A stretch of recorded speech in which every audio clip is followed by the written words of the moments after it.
दोस्तों ABC coaching YouTube channel में आप सभी का स्वागत है। आज की इस वीडियो में कक्षा 11वीं के ज्योग्राफी अर्थात भूगोल के most important VBI objective question देखने वाले हैं, जो कि आपकी बोर्ड परीक्षा के लिए काफ़ी इंपॉर्टेंट है। तो सभी छात्र इस वीडियो को शुरू से लेकर अंत तक देखेंगे।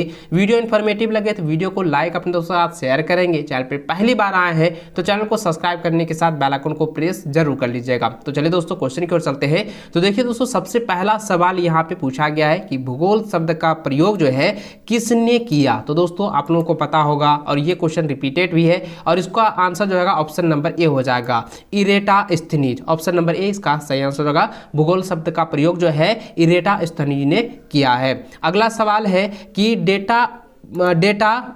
डोडा बेटा चोटी निम्नलिखित में से कौन सी पहाड़ी श्रृंखला में स्थित है। तो इसका आंसर हो जाएगा नीलगिरी। ऑप्शन नंबर ए इसका सही आंसर होगा। अगला सवाल है निम्नलिखित में कौन सी नदी द्रोणी भारत में सबसे बड़ी है। तो इसका आंसर हो जाएगा ऑप्शन नंबर बी, गंगा नदी। तो दोस्तों आप लोगों को पता होगा कि गंगा नदी जो है द्रोणी भारत में सबसे बड़ी नदी है और सबसे लंबी नदी में से भी जाना जाता है। तो इसको अच्छे से आप लोग याद रखेंगे, गंगा नदी। अगला सवाल है कि पृथ्वी की उत्पत्ति से संबंधित ज्वारीय परिकल्पना का प्रतिपादन जो है किसने किया। तो इसका आंसर हो जाएगा sir James Jeans. Option number A इसका सही आंसर होगा। अगला सवाल है कि पृथ्वी के करोड़ पर कौन से दो पदार्थ पाए जाते हैं। तो इसका आंसर हो जाएगा ऑप्शन नंबर सी, निकिल तथा लोहा। अब इसको अच्छे से आप लोग जो है रट लेंगे। अगला सवाल है निम्नलिखित में से कौन सा स्थान भारत में सबसे ठंडा है। तो दोस्तों यह जो सवाल है बहुत ही वीबीआई है और ये रिपीटेड क्वेश्चन भी है। प्रीवियस ईयर में भी क्वेश्चन पूछा गया था, इसलिए मैं बार बार कह रहा हूँ कि वीडियो में बताया कि हर एक क्वेश्चन को आप अच्छे से कॉपी में नोट कर लीजिए और परीक्षा से पहले इन सभी क्वेश्चन को अच्छे से आप लोग रिविजन कर लेना है। तो इसका जो आंसर होगा वो हो जाएगा द्रास। ऑप्शन नंबर ए इसका सही आंसर होगा। अगला सवाल है कि प्रादेशिक भूगोल किस विद्वान द्वारा जो है प्रतिपादित किया गया। तो इसका आंसर हो जाएगा call Ritter. Option number A इसका सही आंसर होगा। अगला सवाल है निम्नलिखित यमोत्तर, ठीक है, निम्नलिखित यामोत्तर में कौन सा भारत का मानक याम्योत्तर है। तो दोस्तों इसका जो आंसर होगा ये काफ़ी वीबीआई है और मैंने पहले भी इसके बारे में डिस्कस किया हुआ है। तो इसका आंसर होगा 82 डिग्री 30 मिनट पूर्व से 82 डिग्री 30 मिनट ईस्ट तक। ठीक है, ये ऑप्शन नंबर आपका जो है सही आंसर होगा, 82 डिग्री 30 मिनट पूर्व। ठीक है, इसको अच्छे से आप लोग जो है याद रखेंगे, बी नंबर इसका राइट आंसर होगा। अगला सवाल है निम्नलिखित में से कौन सी भू आकृति का निर्माण नदी के अपरदन क्रिया द्वारा होता है। तो दोस्तों इसका जो आंसर होगा ऑप्शन नंबर ए हो जाएगा जॉर्ज। ठीक है, ये ऑप्शन नंबर हो जाएगा जॉर्ज, याद रखेंगे। अगला सवाल है कि मृदा का सर्वाधिक व्यापक और उपजाऊ प्रकार कौन सा है। तो इसका आंसर हो जाएगा जलोढ़ मृदा। ऑप्शन नंबर ए इसका सही आंसर होगा।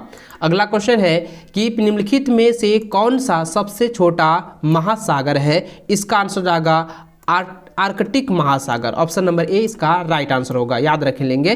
ठीक है, अगला सवाल है कि किस राज्य में लोकताप झील स्थित है। तो देखिए दोस्तों ये सवाल जो है काफ़ी इंपॉर्टेंट है और यहाँ पे सवाल ये पूछा गया है कि किस राज्य में जो है लोकताप जो है झील स्थित है। तो दोस्तों इसका आंसर हो जाएगा ऑप्शन नंबर सी हो जाएगा, मणिपुर राज्य में। इसको अच्छे से आप लोग जो है रट लीजिएगा। अगला सवाल दिया है निम्नलिखित में से कौन सी गैस सूर्य से आने वाली हानिकारक पराबैंगनी किरणों से जो है बचाती है। दोस्तों ये तो काफ़ी इजी सवाल है और ये छठा में ही आप लोग पढ़े होंगे, छठा सतवां आठवां नौवां में भी आप लोग पढ़े हैं, क्योंकि यह जो है ओजोन है। ठीक है, इसको अच्छे से आप लोग याद रखेंगे। ऑप्शन नंबर 20 का सही आंसर होगा।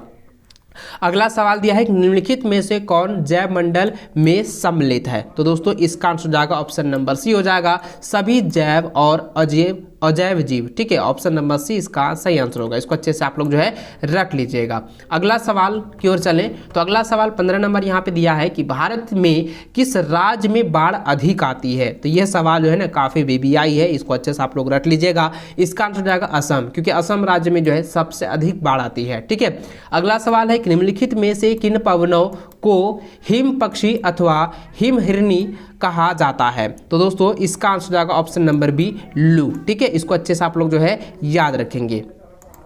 अगला सवाल है कि भारत में सबसे अधिक वर्षा होती है, तो भारत में सबसे अधिक वर्षा कहाँ होती है?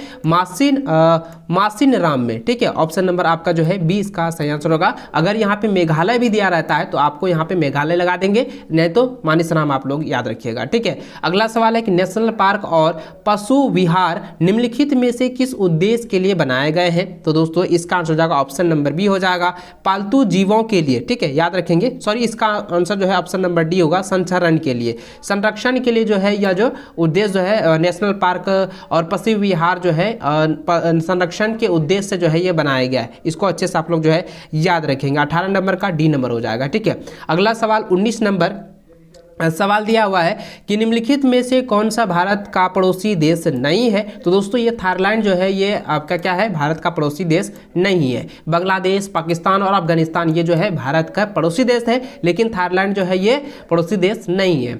अगला सवाल है निम्नलिखित में से कौन सा कठोरतम खनिज है? तो इसका आंसर हो जाएगा ऑप्शन नंबर ए हो जाएगा, हीरा, क्योंकि डायमंड जो है यानी कि हीरा जो है सबसे कठोर जो है खनिज में से है, एक है सबसे कठोर जो है यह धातु है और धातु है। इसको अच्छे से आप लोग जो है याद रखेंगे, ठीक है। चलिए अगला सवाल है कि ज्वार भाटा के निर्माण के लिए कौन सा बल उत्तरदायी नहीं है? तो ज्वार भाटा निर्माण के लिए दोस्तों जो है ये आपका हो जाएगा कोरियालिस शक्ति, ठीक है। ऑप्शन नंबर आपका जो है डी जो है सही आंसर हो जाएगा, कोरियालिस फोर्स जो है ये ज्वार भाटा के निर्माण के लिए जो है बल उत्तरदायी नहीं है, ठीक है। अगला सवाल की ओर चलें। अगला सवाल 22 नंबर है, कहता है कि सिमिली, ठीक है, सिमलीपाल जीवमंडल निचय निम्नलिखित में से किस राज्य में स्थित है? तो इसका आंसर हो जाएगा उड़ीसा राज्य, ठीक है। ऑप्शन नंबर डी इसका सही आंसर होगा। अगला सवाल है निम्नलिखित प्रकार के बादलों में से आकाश में सबसे ऊंचा बादल कौन सा होता है या कौन सा है? तो इसका आंसर हो जाएगा पक्षाब बादल। ऑप्शन नंबर बी इसका सही आंसर होगा, ठीक है। ऑप्शन नंबर ए जो है इसका सही आंसर होगा पक्षाब, याद रखेंगे 23 नंबर का। अगला सवाल है कि भूकंप किस प्रकार की प्राकृतिक आपदा है? तो दोस्तों आप लोगों को पता ही है भूकंप जो है किस कारण से उत्पन्न होता है, ये कौन सी प्राकृतिक आपदा है, आप लोगों को पहले भी पता है, मुझे कमेंट करके जरूर बताएंगे। मैं इसका आंसर बता देता हूँ, यह जो है भौमिक जो है ये आपदा है, ठीक है, याद रखेंगे भौमिक आपदा। अगला सवाल है कि चूना पत्थर का रूपांतरित रूप है? तो चूना पत्थर का रूपांतरित रूप है संगमरमर। ऑप्शन नंबर ए इसका सही आंसर होगा, ठीक है। अगला सवाल है निम्नलिखित में से कौन सा अत्यधिक सूखा प्रभावित क्षेत्र है? तो दोस्तों आप लोगों को पता ही है कि सबसे अधिक सूखा प्रभावित क्षेत्र कौन सा है, कौन सा राज्य है, ये आपको बताना है। तो इसका आंसर हो जाएगा ऑप्शन नंबर ए हो जाएगा गुजरात का कच्छ, ठीक है। ऑप्शन नंबर आपका ए जो है सही आंसर होगा। अगला सवाल देखिए ये जो है मानचित्र से दिया हुआ है और इसको अच्छे से आप लोग समझेंगे। यहाँ पे क्वेश्चन दिया है 27 नंबर का कि दिए गए मानचित्र में कौन सी नदी दर्शाई गई है? तो देखिए गंगा, कृष्णा, नर्मदा और सिंधु नदी है और यहाँ पे मानचित्र में जो है कौन सी नदी जो है दर्शाई गई है ये यहाँ पर पूछा गया है। तो दोस्तों इस यहाँ पर देख सकते हैं कि ये जो आकृति आप देख पा रहे हैं यहाँ पे जो दर्शाया गया है यह जो है नर्मदा नदी है, ठीक है। ऑप्शन नंबर सी इसका सही आंसर होगा। अगला सवाल है निम्नलिखित में से कहां पर दिन तथा रात सबसे बड़ा होता है? यानी कि किस रेखा पर जो है सबसे बड़ा जो है दिन और रात होता है, यानी कि वो जो है बराबर होता है? तो आप लोगों को पता है और ये मैं बता देता हूं कि इसका जो आंसर होगा वो होगा ध्रुव, ठीक है, क्योंकि पोल पर यानी कि ध्रुव पर जो है दिन और रात जो है सबसे बड़ा होता है, ठीक है, याद रखेंगे। अगला सवाल है कि भारत का रेखा मानचित्र में दिए गए मरुस्थल की पहचान कीजिए। तो दोस्तों आप लोगों को पता ही है मरुस्थल कौन सा जगह है, मरुस्थल जो है थार है। ऑप्शन नंबर आपका सी जो है सही आंसर होगा, ठीक है। यहाँ पे जो आप देख रहे हैं ये जो दर्शाया गया है ये मरुस्थल जो है ये इसको थार के नाम से जाना जाता है, ठीक है, याद रखेंगे। अगला सवाल है इनमें से कौन सा कारक मृदा निर्माण का जैविक कारक है? तो दोस्तों इसका आंसर हो जाएगा ऑप्शन नंबर सी वनस्पति, ठीक है।